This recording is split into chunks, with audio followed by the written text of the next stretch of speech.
Boa noite, irmãos, graça e paz do Senhor a todos. Sejam todos muito bem-vindos. Já dissemos isso quando recebemos nossos convidados, mas como pastor da igreja, quero dar os bem-vindos a você que está vindo conosco, a você que é da igreja, aqueles que estão também participando conosco à distância.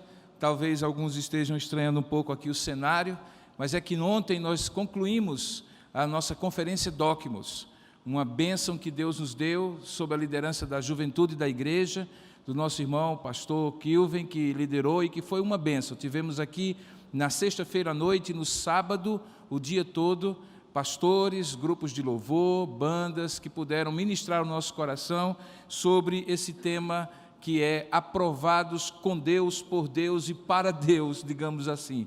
E então esse cenário foi preparado por eles e nós agradecemos. Inclusive, quero registrar como pastor da igreja meus agradecimentos a todos que colaboraram. Sei que a equipe de recepção esteve junto, as irmãs da SAF também, muitos ajudaram, e eu quero agradecer porque sem essa ajuda, certamente não seria possível que a conferência fosse tão abençoada. Tivemos irmãos de várias igrejas, da igreja de Tambaú também, e tudo isso nos deixa muito alegres. Queridos, hoje nós estamos encerrando a nossa série de mensagens que tem como título, no mês de maio, Faça do seu lar.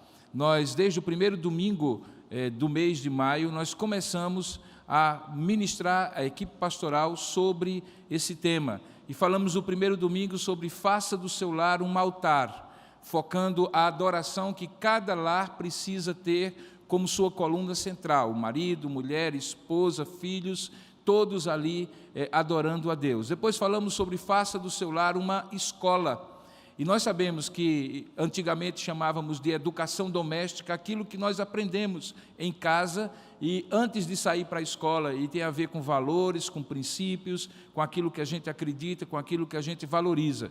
Isso foi no segundo domingo, coincidentemente o domingo das mães. No terceiro domingo, domingo passado, a equipe pastoral ministrou Faça do seu lar um abrigo, porque de fato a igreja entende que, e a palavra de Deus, que o lar é como um repouso do dia a dia de cansaço, de luta, em que nós nos abrigamos, nos acolhemos uns aos outros e também aqueles a quem o Senhor nos dá a alegria de receber na nossa casa, nossos convidados, pessoas amigas e parentes. E hoje começamos pela manhã falando sobre Faça do seu lar um centro missionário. Eu ministrei a palavra de Deus hoje pela manhã e vou dar continuidade hoje à noite no mesmo salmo, dando sequência à linha de raciocínio, de pensamento que nós começamos hoje pela manhã no culto devocional. Então eu convido você a abrir a palavra de Deus no livro de Salmos, capítulo 127 e 128. Nós vamos ler novamente como um texto só, porque de fato o tema de ambos os salmos é o mesmo, é a família, e particularmente nós vamos fazer um recorte sobre como tornar o lar, como fazer o lar um centro missionário à luz desse texto. Então abra sua Bíblia, se você tem em mãos, se não, acompanhe a leitura em ambos os lados da plataforma, tá bom? Você também que nos assiste pode participar, abrindo aí a sua Bíblia, onde você estiver. Diz assim a palavra de Deus, Salmos 127 e 128. Se o Senhor não edificar a casa, em vão trabalham os que a edificam. Se o Senhor não guardar a cidade, em vão vigia a sentinela. Inútil vos será levantar de madrugada, repousar tarde, comer o pão que penosamente granjeastes, aos seus amados ele o dá enquanto dormem. Herança do Senhor são os filhos, o fruto do ventre o seu galardão. Como flechas na mão do guerreiro, assim os filhos da mocidade. Feliz o homem que enche deles a sua aljava. Não será envergonhado quando pleitear com os inimigos à porta. E aí direto para o Salmo 128. Bem-aventurado aquele que teme ao Senhor e anda nos seus caminhos. Do trabalho de tuas mãos comerás, feliz serás e tudo te irá bem. Tua esposa no interior da tua casa será como a videira frutífera, teus filhos como rebentos de oliveira à roda da tua mesa. Eis como será abençoado o homem que teme ao Senhor. O Senhor te abençoe desde Sião, para que vejas a prosperidade de Jerusalém durante os dias de tua vida. Vejas os filhos dos teus filhos paz sobre Israel. Vamos orar junto, pedindo a bênção de Deus no entendimento da sua palavra. Ó Deus amado e querido Pai, nós rogamos agora que à medida em que nós formos falando da Tua palavra, o Senhor nos dê a Tua palavra, porque é assim que nós cremos, ó Pai, que esta palavra lida, inspirada pelo Teu Espírito e iluminada nas nossas mentes, pode não somente nos servir como uma orientação, ela na verdade é lâmpada para os nossos pés, ela é luz para o nosso caminho. Nós nos submetemos à Tua palavra, conforme ela foi revelada, assim como nos submetemos a Ti e à Tua lei, aquilo que o Senhor tem para nós no Teu santo Evangelho. E por isso pedimos, abra o nosso entendimento, fala ao nosso coração, para que nenhuma predisposição contrária, nenhuma barreira, nenhuma distração, nenhuma resistência do coração humano possa servir de anteparo contra a Tua palavra. Pelo contrário, que ela flua no nosso coração e possa nos esclarecer, nos orientar, nos abençoar e nos dar alimento espiritual neste primeiro dia da semana, para que tenhamos sim uma semana abençoada na Tua presença. Sê conosco que estamos aqui, também com aqueles que estão à distância, guarda-os, proteja-os e os abençoa com a Tua palavra também. É o que nós oramos em nome de Jesus. Amém. Eu gostaria, queridos, de ler um texto que eu encontrei recentemente e que eu acabei de descobrir que deixei no meu gabinete,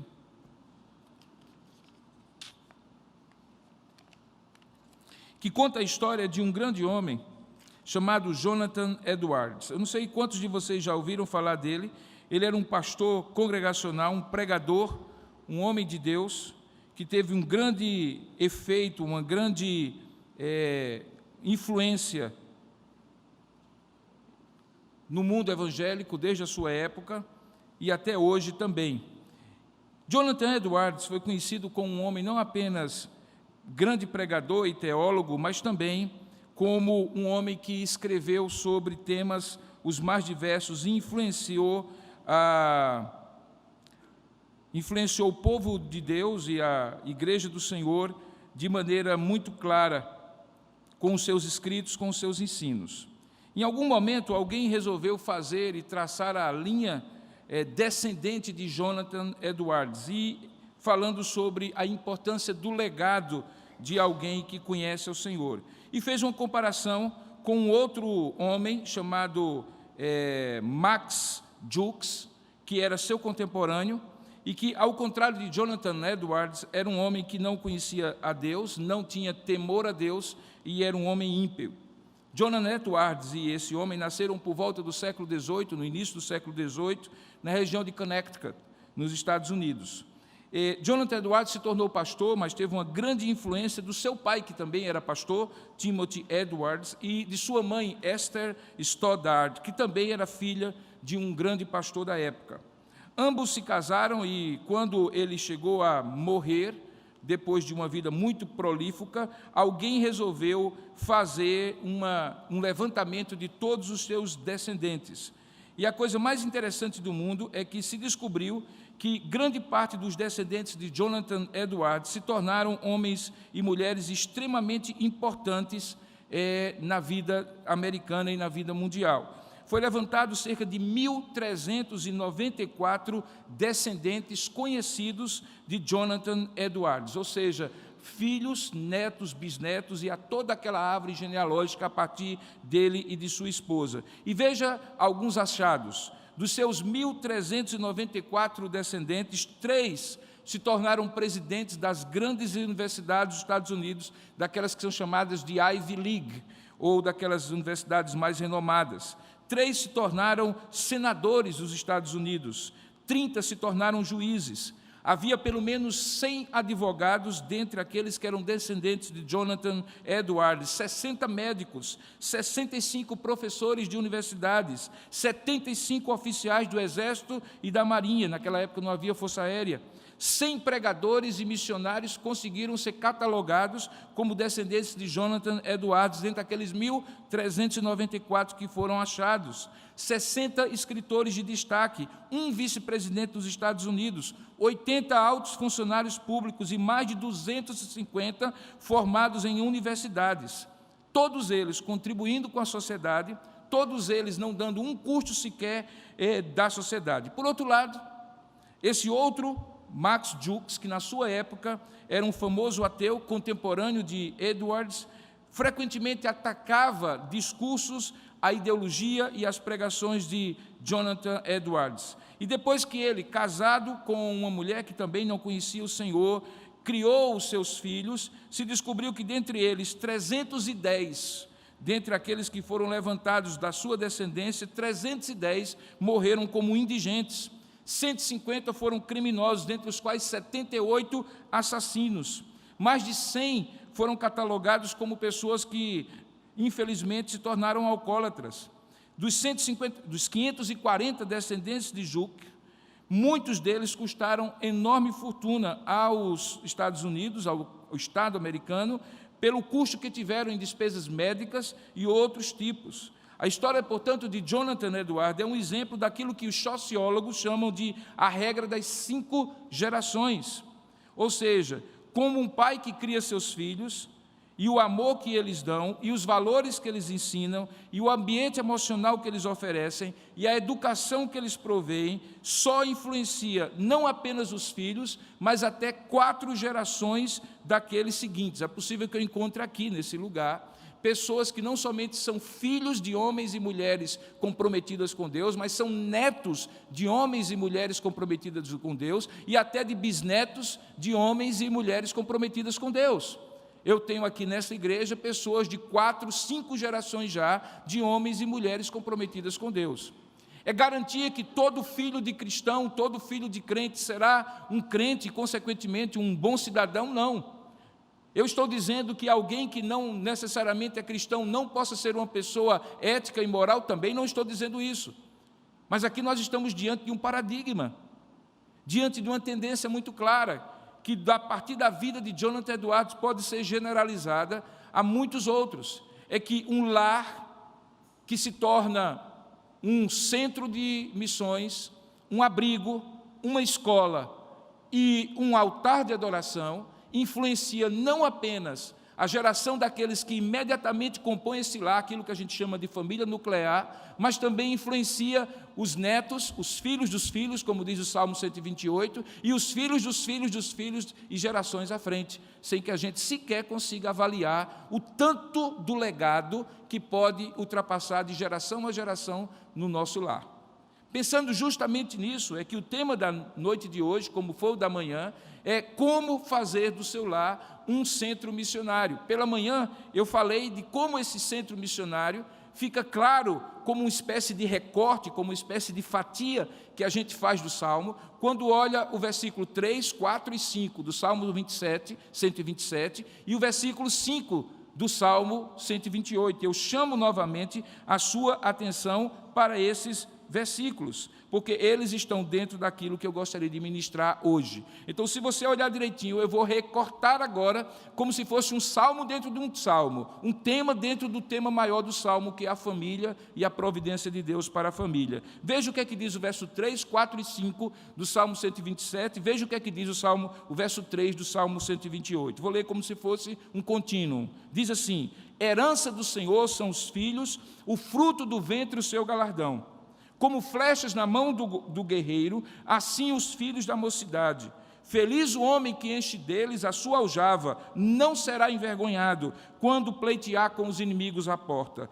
Tua esposa, agora o Salmo 128, verso 3, no interior da tua casa, será como a videira verdadeira, ou melhor, como a videira frutífera, e teus filhos como rebentos de oliveira à roda da tua mesa. Hoje pela manhã eu foquei sobre como entender essa expressão, essa metáfora deste salmo, quando diz que os nossos filhos são como flechas.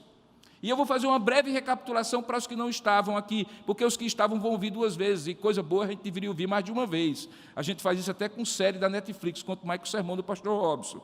Então veja, hoje pela manhã eu falei que o nosso lar é um centro missionário quando criamos nossos filhos para defender e proclamar o temor do Senhor, que é o princípio da sabedoria e que é o cerne desse salmo, quando fala da aliança que Deus tem conosco, e a resposta que nós damos a essa aliança é um temor reverente a Deus, é uma vida de piedade diante de Deus. A ideia de uma aljava nas costas de um homem, pai de família, quando sai ao campo para trabalhar ou quando tem que se deslocar de um lugar para o outro, com seu arco e suas flechas, é comparado aos seus filhos, que ele, na sua mocidade, gera e que se tornam como flechas na mão do guerreiro. E eu falei que naquela ocasião, da mesma maneira como as flechas podem servir de defesa e, ao mesmo tempo, de ataque contra o inimigo, os filhos são comparados nesse contexto como aqueles que podem defender e, ao mesmo tempo, proclamar, não atacar, mas proclamar com flechas abençoadas de um legado abençoado que Deus dá.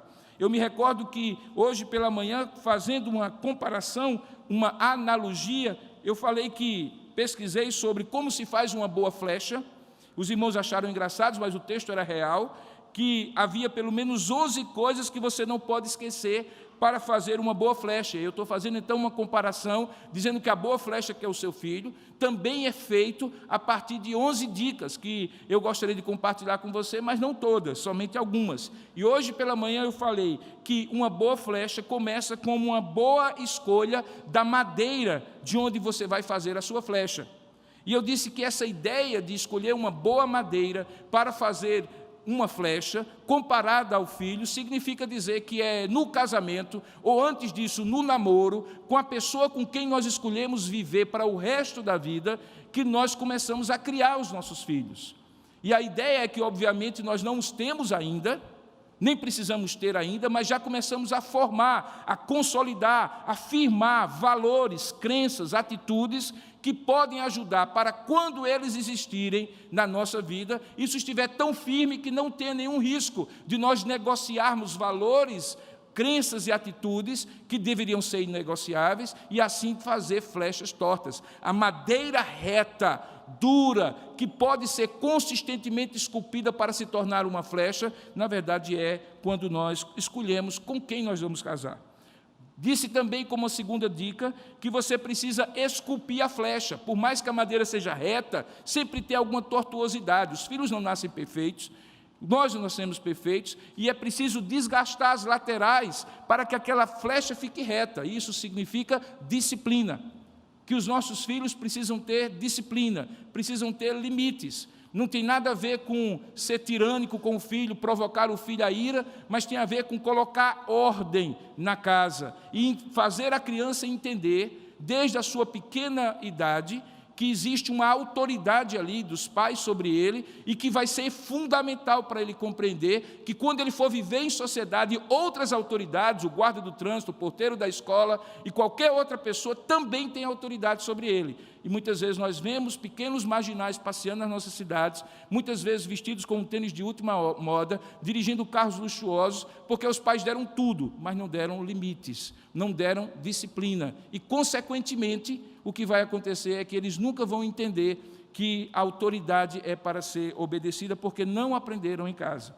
Falei também que é preciso você confeccionar as pontas das flechas, essa é a dica de uma flecha normal, com outros materiais, porque há determinadas coisas que não são rompidas simplesmente com a madeira. É preciso que a ponta tenha um metal, uma pedra, um vidro, um osso, e era assim que se construía antigamente.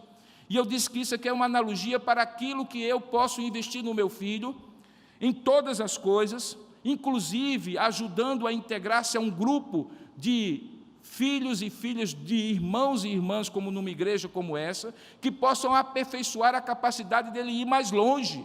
E quando ele enfrentar dificuldades, ele perfurar aquelas dificuldades pelo grupo de apoio que nós temos. Eu participo de um conselho de administração de uma grande universidade, alguns de vocês sabem, e uma das maiores preocupações do setor de capelania da nossa Universidade Mackenzie é como é que nós ajudamos filhos que vêm de todo o Brasil, que se mudam para São Paulo e quando chegam em São Paulo se sentem perdidos, porque já não tem a sua igreja de origem, os seus amigos de origem e, portanto, eles não sabem como continuar cultivando uma vida com Deus num grupo que os ajude a caminhar juntos para Deus.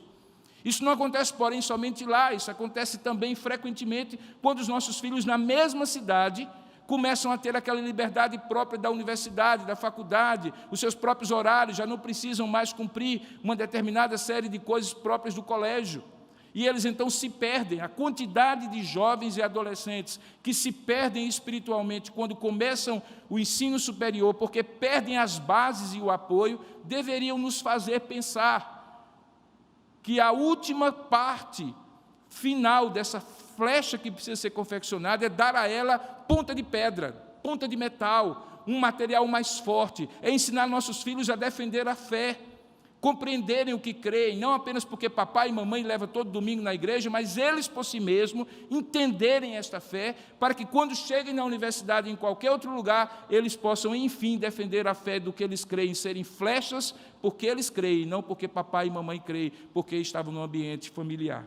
Falei também que não é necessário, embora possa fazer a flecha ficar muito bonita, que você perca tempo emplumando as suas flechas. Você entendeu, né? Emplumar é aquelas peninhas que você coloca no final da flecha, que alguns dizem que pode ajudar na aerodinâmica, para que ela não perca o rumo. É verdade, ela ajuda, a flecha fica mais bonita, mas não é necessário. Se a madeira for reta, é melhor que a madeira seja reta do que ela esteja emplumada. E eu comparei essa emplumação toda ao monte de futilidades e perda de tempo e de dinheiro que nós fazemos quando investimos na criação dos nossos filhos em detalhes que são absolutamente desnecessários. Eles não vão ser mais felizes se tiverem um celular do último tipo, eles não vão ser muito felizes se tiverem que, quando completa 15 anos, fazer uma viagem para Disney. Eles não serão muito felizes se tiverem isso e aquilo outro que a sociedade toda diz. Eles serão mais felizes, irmãos, tanto quanto eles aprenderem o que é essencial para viver, supérfluo. E que, eventualmente, o supérfluo pode fazer parte, quando o essencial é garantido. E o garantido para eles não é simplesmente que eles possam ter o tênis de último tipo, a celular de último tipo, a viagem de último tipo, e possam ser tão famosos como aqueles amigos que estão nas redes sociais. Na verdade, eles precisam de uma formação intelectual, daí porque pagaram um curso de uma segunda língua, já que a primeira já não é mais diferencial, inglês quase todo mundo hoje precisa ter, de fazer uma segunda língua, de criar algum tipo de curso extra, de investimento extra, para que ele não fique sabendo coisas bobas e frutíferas como plumagem de penas, ao invés de ter uma madeira firme, onde ele pode ser atirado. Faltou dizer hoje pela manhã, e eu continuo dizendo o seguinte, que ninguém consegue segurar um arco para lançar uma flecha por muito tempo, porque a tensão de retesar, a tração necessária da linha do arco para lançar as flechas é muito grande. Não há como você deixar para preparar a flecha quando você já puxou o arco, porque você vai ter que soltar para pegar a flecha. Isso me ensina que há um tempo ótimo. A gente chama de tempo ótimo uma espécie de tempo para que as coisas sejam feitas, senão não serão feitas nunca mais. E há certos tempos ótimos na nossa vida, particularmente quando criamos filhos. Passados esses tempos ótimos, o tempo ideal, oportuno, certas coisas não são aprendidas mais. Então há um momento na primeira infância que certas coisas devem ser ensinadas aos filhos, porque eles não vão aprender mais. Há um momento na segunda infância que você precisa ensinar aos seus filhos, porque eles não vão aprender mais. E há um momento na adolescência que eles só vão ter maturidade para aprender quando estiverem como adolescentes. E quando a gente não faz isso, basicamente o que a gente faz é ficar segurando o arco para lançar a flecha quando a flecha ainda está na aljava. Ou quando já é a hora de soltar, a gente vai ainda procurar a flecha para soltar, e o tempo de soltar já está passando. Ao mesmo tempo, deixa eu lhe dizer, arco e flecha exigem um equilíbrio entre habilidade e força.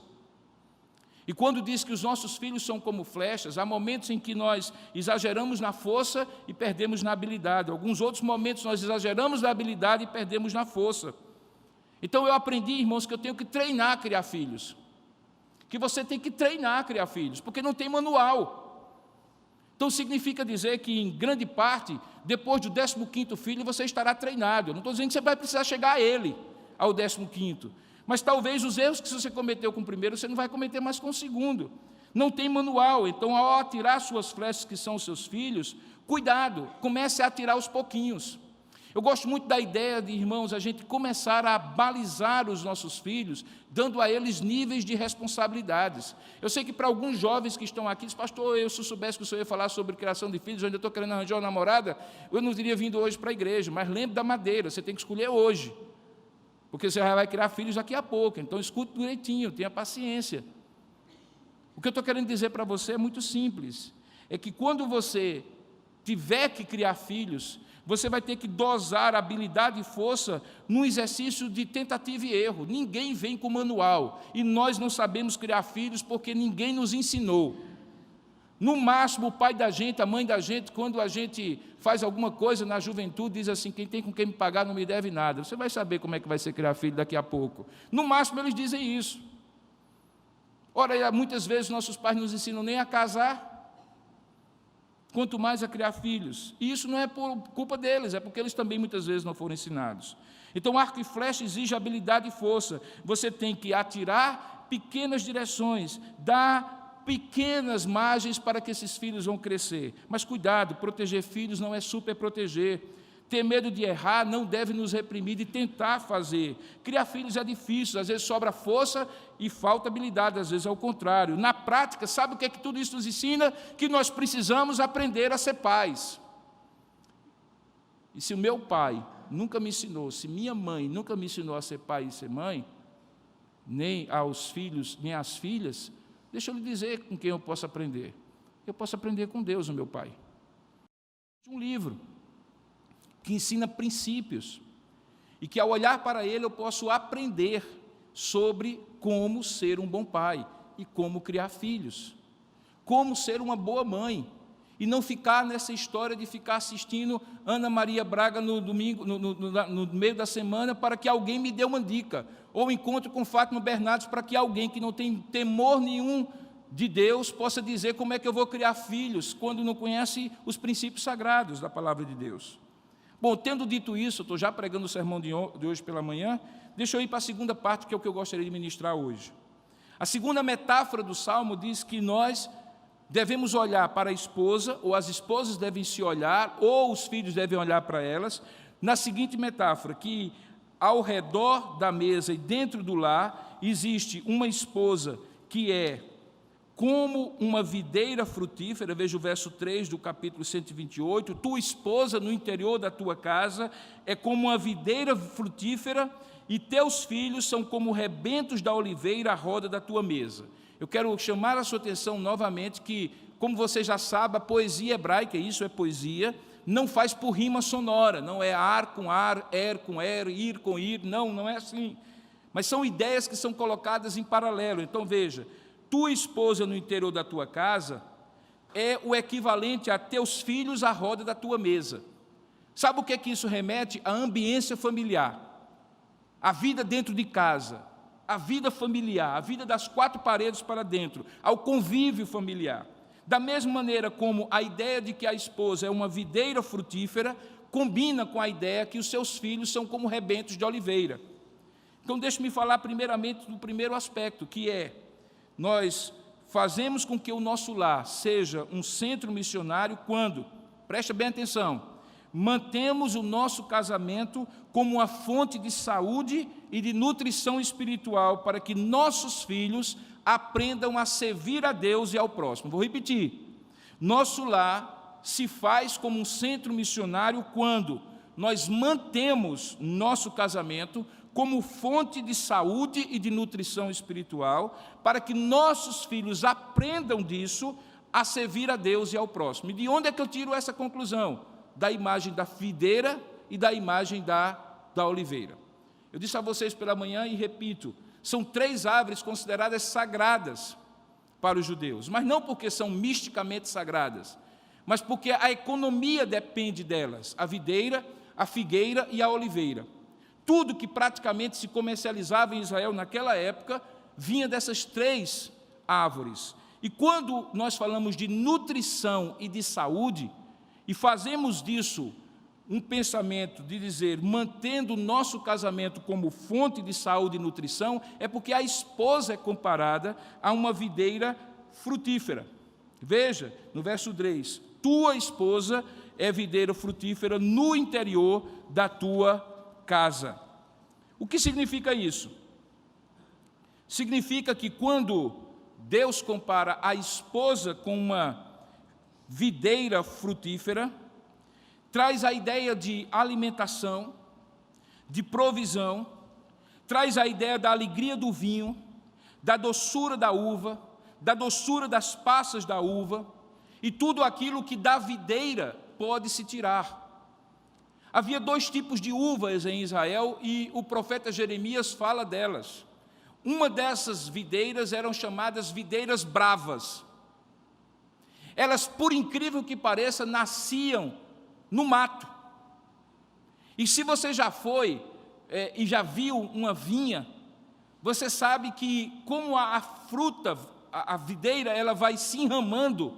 Se você não tiver gradis parecidos com esse, onde ela possa se enramar e ter um mínimo de ordem, você não entra na vinha de tantos nós que se fazem no caminho, porque elas vão misturando uma com a outra, você não consegue nem colher as uvas, porque você não consegue nem entrar. As videiras bravas, as uvas bravas, portanto, eram uvas inúteis. Elas davam fruto, mas não eram frutíferas. Porque o conceito de frutífera é daquilo que eu posso degustar, usufruir da fruta. Se uma fruta eu posso comer, ela é fruta, mas ela não é frutífera para mim, porque ela não serve para nada. Existem frutas no mato que são e que trazem substâncias que nos fazem bem, e outras que nos fazem mal. Aquelas que nos fazem mal não são frutíferas para nós, elas são frutas, mas não são frutíferas, porque eu não usufruo nada delas. Quando o texto diz que a mulher em casa precisa ser uma mulher que é videira frutífera, é para que o lar seja capaz de manter no casamento uma fonte de saúde e nutrição espiritual, para que os filhos possam usufruir disso, para que o lar possa usufruir disso. E aí ele faz a comparação da mulher como uma videira frutífera. É muito comum, era muito comum ainda mais, que em algumas casas judaicas, onde havia videiras, não no campo, mas ali naquele pomar que circundava a casa, que algumas eram plantadas até no jardim interior da casa. E às vezes você tinha a figura de ter uma mesa de refeição, um ambiente aberto, uma cozinha, que dava para uma árvore que estava ali a poucos metros no quintal mais próximo da casa. De vez em quando eu vou no interior e encontro algumas casas de fazenda, algumas casas de sítio, que tem um alpendre, e muitas vezes um alpendre interior onde existe um pomar ali, e você vai e tira com a própria mão a fruta que você quiser. A ideia da mulher que está dentro do interior da sua casa, mas que espalha, veja que coisa, que imagem maravilhosa, que espalha os seus galhos, enrama os seus galhos, de tal maneira que outros recebem a influência de dentro da casa para fora, é a ideia que o salmista tem quando diz que a mulher precisa ser uma videira frutífera, que garanta uma fonte de saúde e de nutrição espiritual para a família. Queridos, eu não gostaria de que você imaginasse que o que eu estou dizendo é que cabe à mulher apenas o papel de ser dona da casa, de ser aquela que serve a mesa, que prepara a comida, que deixa todos comerem e fica por último para comer, como eventualmente em tempos mais patriarcais se via. Mas eu gostaria de fazer um contraponto aqui também. Eu não acredito nisso. Eu acredito, no entanto, que o modelo bíblico diz que se tem alguém que pode ser a estabilidade do funcionamento da casa, é a mulher. Eu estou esses dias sem mulher em casa. Minha esposa está com os filhos nos Estados Unidos. Eu admiro muito as esposas, e admiro as esposas que são donas de casa, porque hoje nem todas querem ser. Eu não estou dizendo que você não pode ter uma profissão e ser uma profissional, mas eu entendo assim, que da porta para dentro, quem manda é você, mulher. Quem manda é você. Quem gere é você. O marido pode até cozinhar, o marido pode até lavar os pratos, lavar o banheiro, o marido pode até ajeitar as coisas, deve fazer, inclusive. Mas quem tem que dar o direcionamento, quem tem que ser a videira frutífera, que produza ordem, que traga sentido àquela bagunça de tantos filhos, deixando meia e calça e tudo por lado e por fim, aquela coisa, é você. E eu fico preocupado quando eu vejo a geração de novas jovens, adolescentes, que estão querendo ser tudo, menos dona de casa. E eu estou dizendo, não, você não tem que fazer uma coisa ou outra. Você pode ser uma coisa e outra, porque existe uma bênção em você cuidar da sua casa, em você cuidar do seu marido, em você cuidar dos seus filhos. É verdade que você também precisa ser cuidada. É verdade que o seu marido também tem que cuidar de você. É verdade que os seus filhos também têm que cuidar de você. Mas saiba de uma coisa, isso não isenta você de cuidar de todos.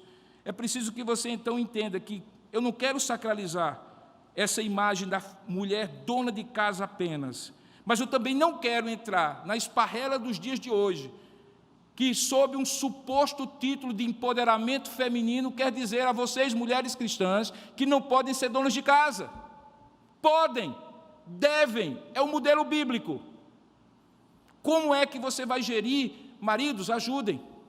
Filhos, colaborem. Mas não tem coisa mais dantesca do que você chegar numa casa, não quando a mulher está ausente viajando, como é o meu caso nesses dias, mas quando a mulher está presente, e você não entende e não vê qualquer sentido de ordem naquele lar, porque a mulher não toma conta como uma videira frutífera que consegue ser fonte de saúde e nutrição espiritual para todos. Essa influência é benéfica. Ela é tão benéfica que Paulo, escrevendo, diz lá na frente que as mulheres mais idosas, e eis aqui, senhoras da igreja, eu falei pela manhã que nossos filhos são filhos de todos nós, que esses meninos que vão para cá e saem são filhos de todos nós. Obviamente que os pais são os responsáveis diante de Deus, mas os professores de escola dominical, os tios da escola dominical, nós, irmãos em Cristo, somos também responsáveis espiritualmente por essas crianças, em ajudar os pais a criá-los no caminho do Senhor. Então, vou fazer um outro desdobramento agora à noite. Atenção, senhoras mais velhas, mais idosas, mais experientes, senhoras que já caminharam. Sinceramente, olhem ao seu redor. Vejam que existem jovens aqui que precisam ser orientadas. Eu sei que hoje é difícil você chegar para alguém e dizer assim, minha filha, se você me permitir, não me leva a mal não, mas isso e aquilo outro, e não receber uma resposta atrevida, porque infelizmente, nos dias de hoje, as pessoas não entendem que quando alguém se propõe a dar um conselho, quando alguém se propõe a ajudar, você deveria agradecer, porque cada um que se cuidasse da sua vida, você seria tudo muito infeliz. As pessoas pagam uma fortuna a coaches, a psicólogos, a orientadores, a gestores de carreira para dar conselhos. E tem pessoas que podem dar conselhos e querem dar conselhos e eu, no meu atrevimento, na minha prepotência, na minha insolência, mando o sujeito cuidar da vida dele. Que tolice! Então eu lhe digo, mãe, eu lhe digo, senhora mais madura, sinta-se à vontade, e você jovem, sinta-se agradecida a Deus quando alguém ajudar, porque é isso que Paulo fala a Timóteo quando diz assim, e as mulheres idosas, ajudem as mulheres mais jovens, no sentido de orientá-las a ser uma videira frutífera. Mas o texto também diz que quando nós mantemos nosso casamento como fonte de saúde e nutrição, e aí o que eu estou dizendo é, os nossos filhos precisam de ter um casamento abençoado, que dê para eles a cerca da videira, que dê para eles a capacidade de dar condição de caminhar sem tantos atropelos. Ele também compara os filhos agora como brotos de oliveira, como rebentos de oliveira. E a oliveira é maravilhosa, irmãos. Talvez a árvore mais útil no Oriente Médio é a oliveira. Tudo se aproveita da oliveira. Para fins medicinais, para fins religiosos, para fins econômicos, para fins domésticos, tudo da oliveira se aproveita. As azeitonas, nem se fala. Quando são prensadas e delas sai o óleo mais grosso servia para iluminação. Um óleo um pouco mais refinado servia como um unguento para se colocar sobre feridas e cuidar de arranhões. O óleo um pouco mais refinado se via com o famoso azeite de oliva que nós ainda hoje usamos. E havia um óleo ainda mais refinado, puríssimo, que era usado exclusivamente nas lâmpadas do templo e para a unção dos sacerdotes. E tudo isso vinha da oliveira. De modo que quando hoje pela manhã eu disse assim, você não tem ideia se esse menino que lhe dá tanto trabalho, que faz você ficar tão cansado como pai e mãe, se ele não vai ser o próximo presidente da República, se ele não vai ser o próximo presidente do Supremo Tribunal Federal, se ele não vai ser o menino que vai descobrir como médico a cura para o câncer, se ele não vai ser um cientista, se ele não vai ser uma pessoa importante. Por quê? Porque de uma mesma árvore chamada oliveira, cujo óleo serve para tantas coisas, também serve para iluminar as lâmpadas do templo e para ordenar sacerdotes e profetas de antigamente. Você não sabe se você não tem na sua casa o próximo Billy Graham, o próximo Hernandes Dias Lopes. Você não sabe se você nem tem na sua casa um grande pastor. Será um privilégio seu ser pai e mãe de pastor. Será um privilégio seu pegar essa criança como um rebento, e veja que coisa bonitinha, é um broto. Um rebento é um broto, não é uma árvore pronta, é um broto. E você olhar para aquele broto e dizer assim: Deus, eu não sei o que é que ele vai ser, mas eu vou investir o melhor nesse broto, porque ele pode se transformar num oliveira. E se você já foi a Israel ou já conheceu uma oliveira, você vai lembrar que é uma árvore belíssima, que passa séculos e séculos. No Jardim das Oliveiras, onde supostamente ali é o Jardim das Oliveiras, nós vimos cercadas, os que já foram a Israel viram cercadas, oliveiras que, pela análise biológica deles, do DNA delas, possivelmente eram as oliveiras dos tempos de Jesus, quando ele no Jardim do Getsêmani chorou, naquele campo, e eram árvores enormes, grossas, raízes profundas, galhos fortes ainda, milênios depois, assim como os filhos e descendentes de Jonathan Edwards. Ele está dizendo que o seu lar precisa ser um centro missionário. Por quê? Porque como videira verdadeira, como videira frutífera, o seu casamento pode ser fonte de saúde e nutrição espiritual para seus filhos. Como rebentos de oliveira, os seus filhos aprenderão em casa a servir a Deus e ao próximo. Uma das coisas mais bonitas que eu vejo aqui é quando eu chego ali na porta e vejo pais com os filhos pequenos, pais e mães que ajudam na recepção da igreja, com filhos pequenos ali, junto com eles. A gente ensina filho a torcer por time de futebol, a gente ensina filho a cantar músicas, a gente ensina filho a jogar, a gente ensina tudo, a gente ensina filho a servir a Deus, irmãos. E esse deveria ser o ensino mais profundo que você se dedicasse, aquele que você vai ter que ir menos no salão de beleza para ficar com ele, aquele que você vai ter que ficar menos com seus amigos no futebol na quarta-feira para ficar com eles, aquele que vai fazer do seu filho um rebento hoje, mas amanhã uma oliveira cujos frutos vão servir para múltiplas funções, tão grandes e tão extensas que você hoje não pode avaliar. Eu sou meio aficionado por árvores genealógicas. Eu acho que a gente tem sempre aquela curiosidade de saber de onde a gente veio, né? Quem foi meu avô, quem foi meu bisavô e assim por diante.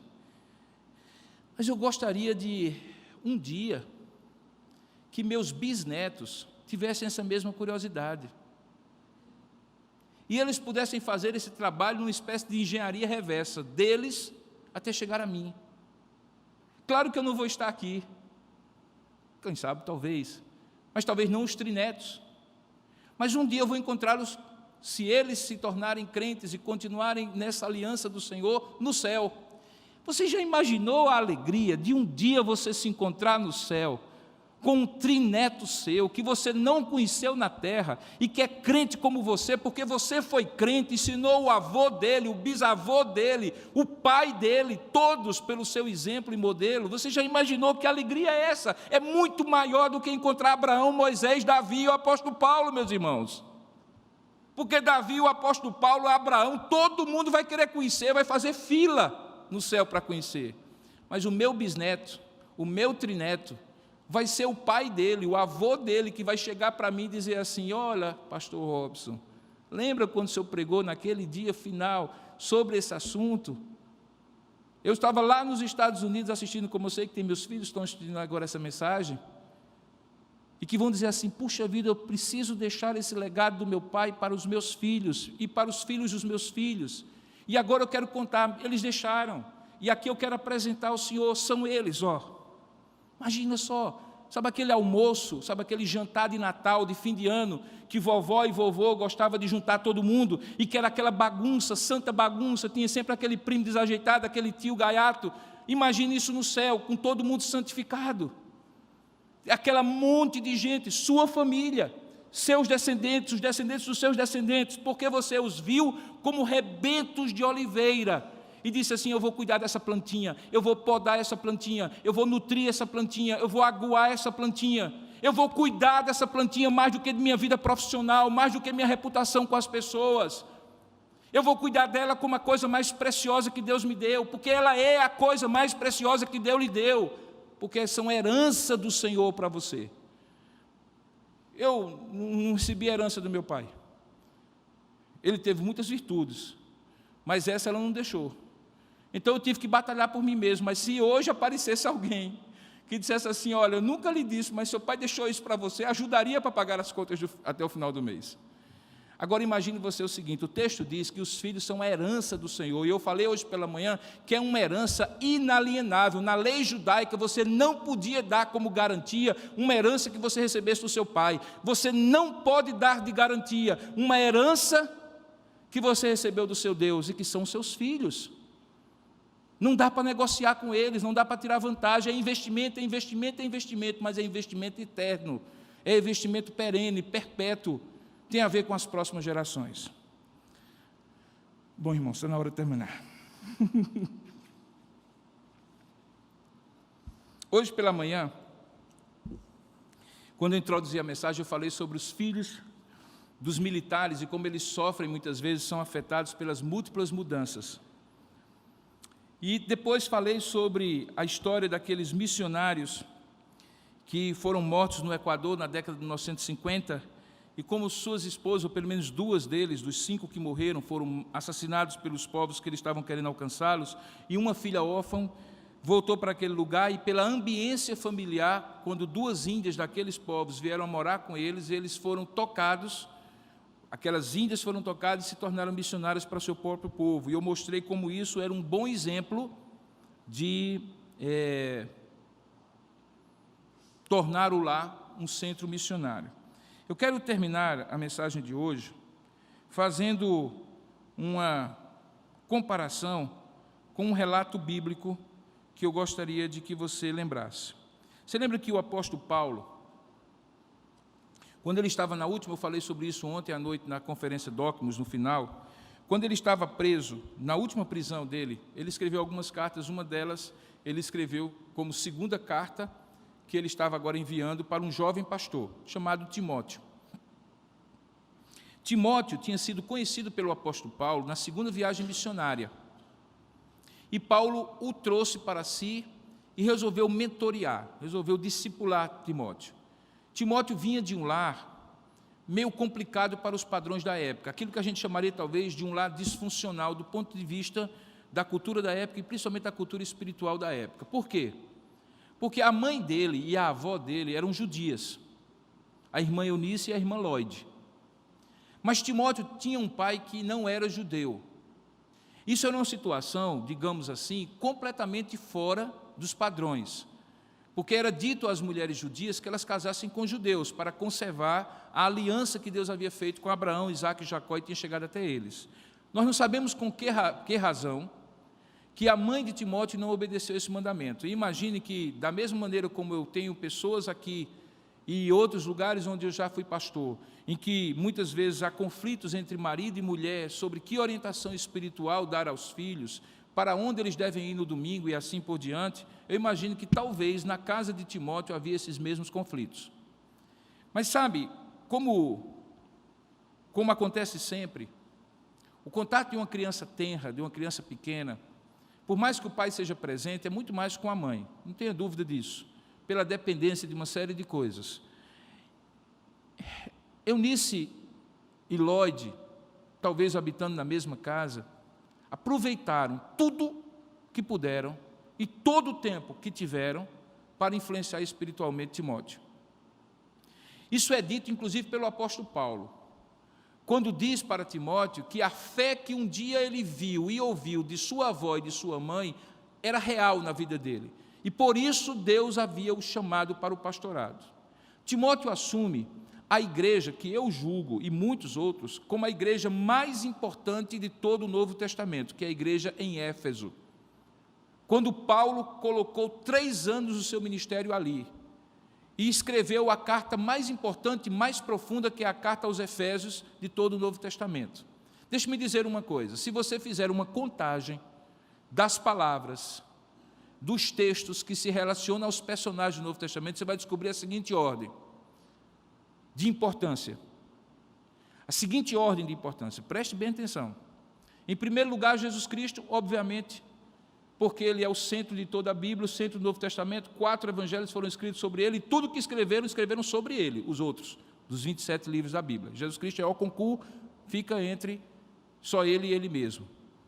Depois de Jesus Cristo, a pessoa que é mais mencionada no Novo Testamento são 3 apóstolos: Pedro, Paulo e João.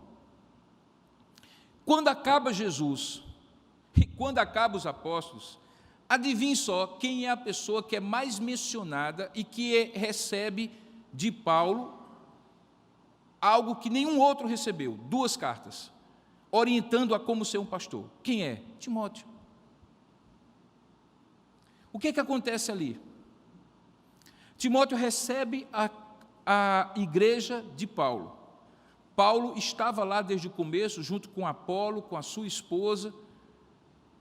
A igreja floresce, a igreja se torna forte. Paulo investe 3 anos ali, diuturnamente ministrando. Despede-se daquela igreja em Atos capítulo 20, quando chama os presbíteros para o porto de Mileto, pertinho de Éfeso, e faz o famoso sermão da despedida.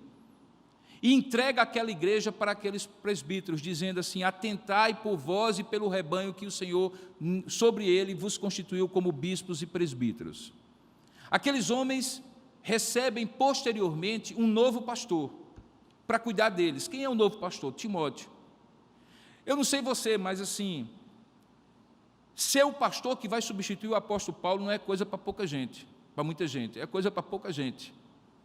Eu fico imaginando que Timóteo, em algum momento, tremeu com a possibilidade de ser o pastor que substituiria Paulo em Éfeso. E por isso Paulo continuou mentoreando através das suas cartas.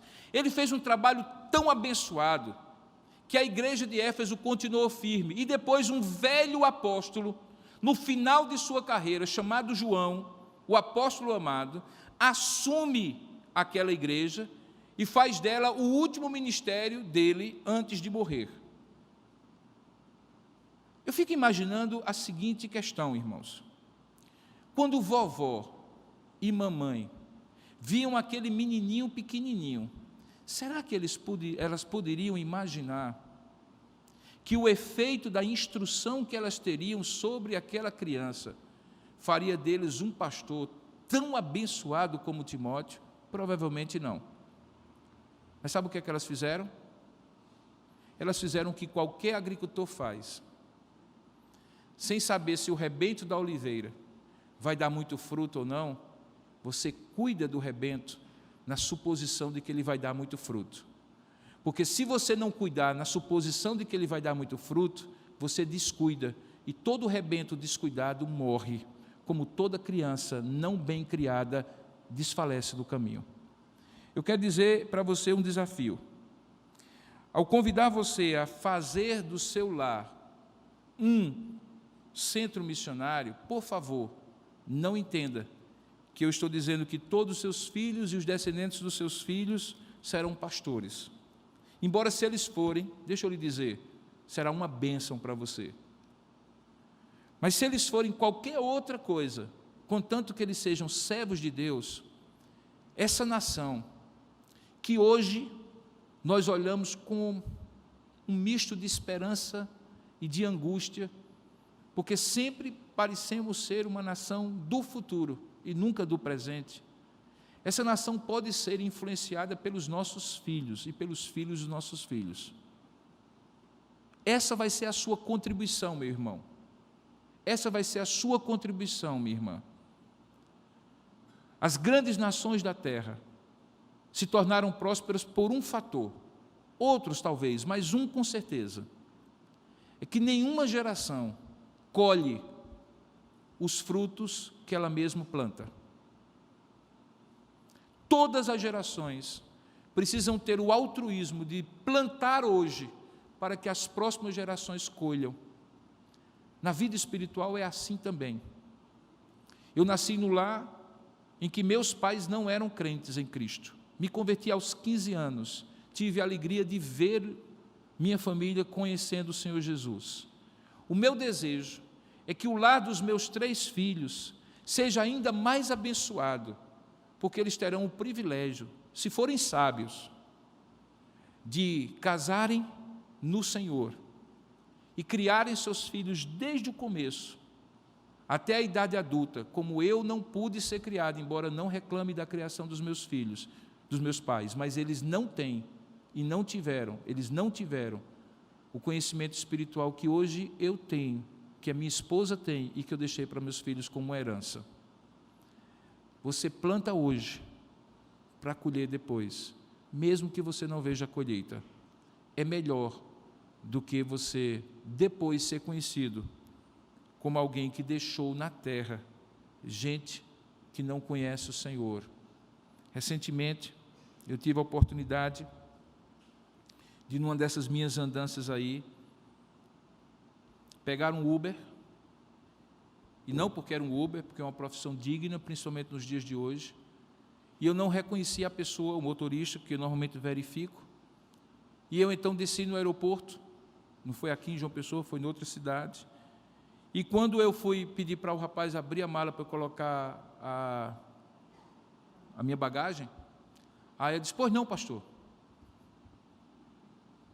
Aí eu estranhei, olhei para a pessoa, porque, obviamente, no meu perfil do Uber não tem que eu sou pastor, né? Mas eu imaginei, como é a foto que está lá, é uma foto de alguém falando, então ele deve ter visto e supôs que era um pastor.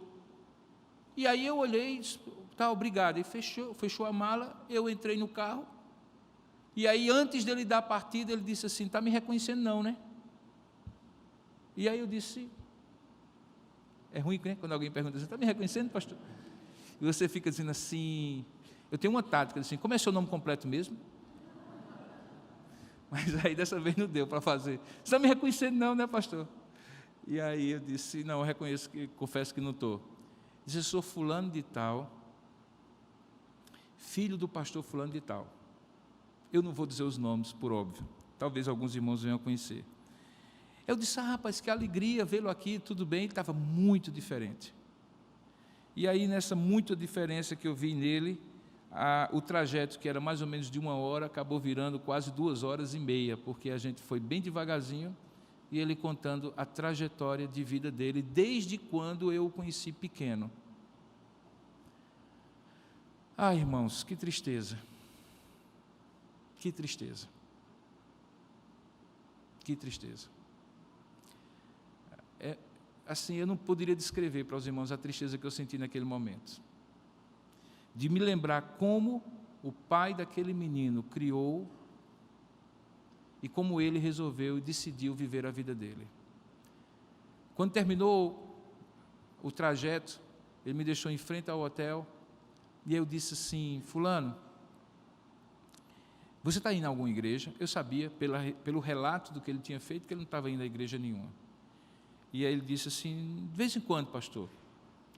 Quando um que já foi criado na igreja, ou um crente diz que está vindo de vez em quando, normalmente eu pergunto assim: mas você vai a qual igreja? Mas eu fiquei tão encabulado e constrangido que eu não perguntei, porque a terceira pergunta é: e qual é o pastor de lá? Porque aí eu descubro logo que o cara está mentindo na cara. Porque o cara diz que vai de vez em quando, vai naquela igreja, não sabe o nome do pastor, então não vai, né?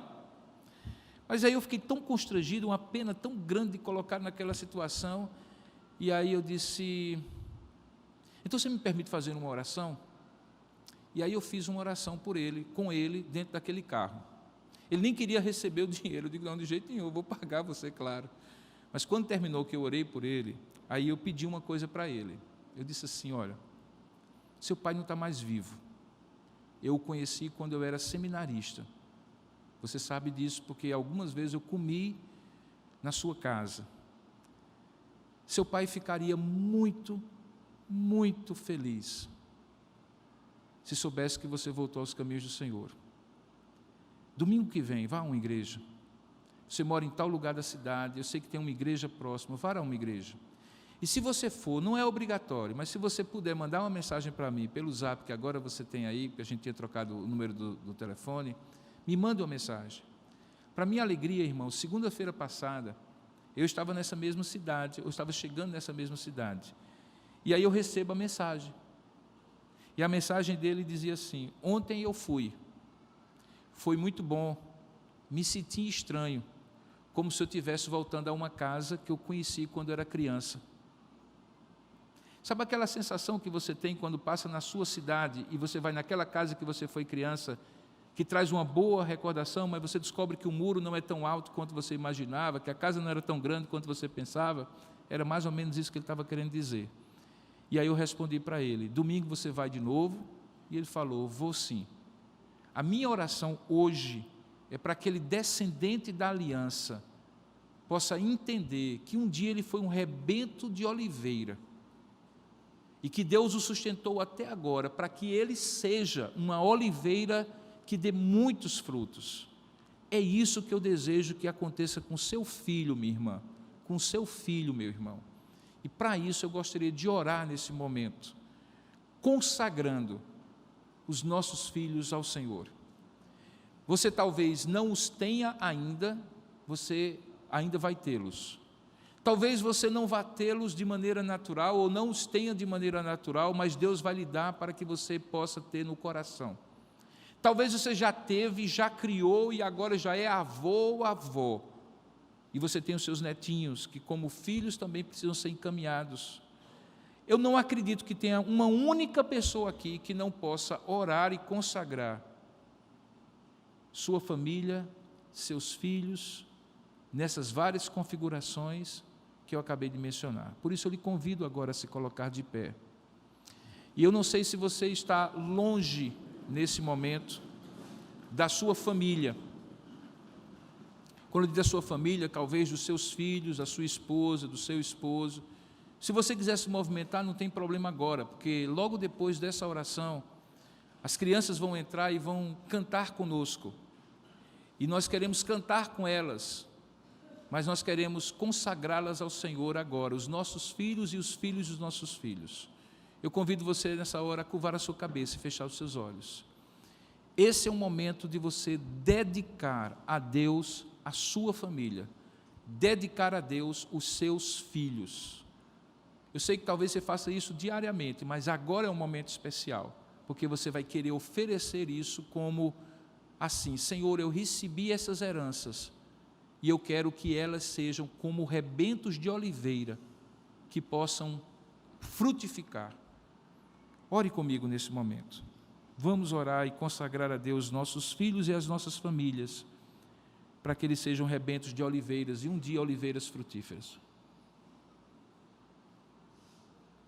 Ó Deus amado e querido Pai, nós sabemos, Senhor, que nesses dias em que nós fomos ministrados sobre como fazer do nosso lar um altar de adoração, uma escola, um abrigo, um centro de missões, nós olhamos talvez para nós mesmos e nos vimos incapazes, incompetentes, fracassados em alguns momentos.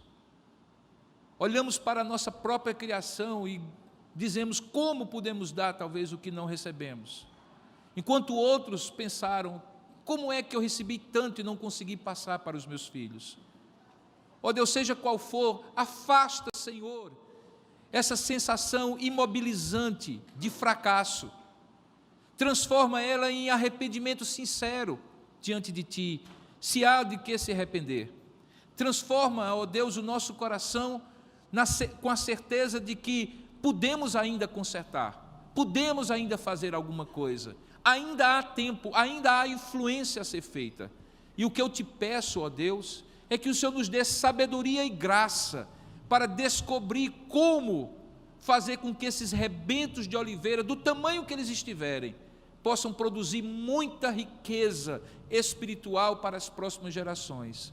Por isso nós consagramos a Ti, ó Deus, mais uma vez, dedicamos a Ti, levantamos os nossos filhos na Tua direção, Senhor, como fazíamos quando eles eram pequenos, e dizemos: Senhor, das Tuas mãos recebemos, e às Tuas mãos nós devolvemos, eles são Teus, Senhor, o Senhor nos deu como herança, e nós somos enriquecidos por causa deles, mas nós queremos agora que o Senhor os tome nas Tuas mãos, e que o Senhor os faça crescer na graça e no conhecimento do Senhor Jesus, que a aliança que um dia eles foram postos debaixo dela, pela nossa vontade, quando consagramos esses filhos a Ti, seja agora a aliança que eles também ratifiquem, dizendo: a fé dos meus pais é a minha fé também, o Deus dos meus pais é o meu Deus também.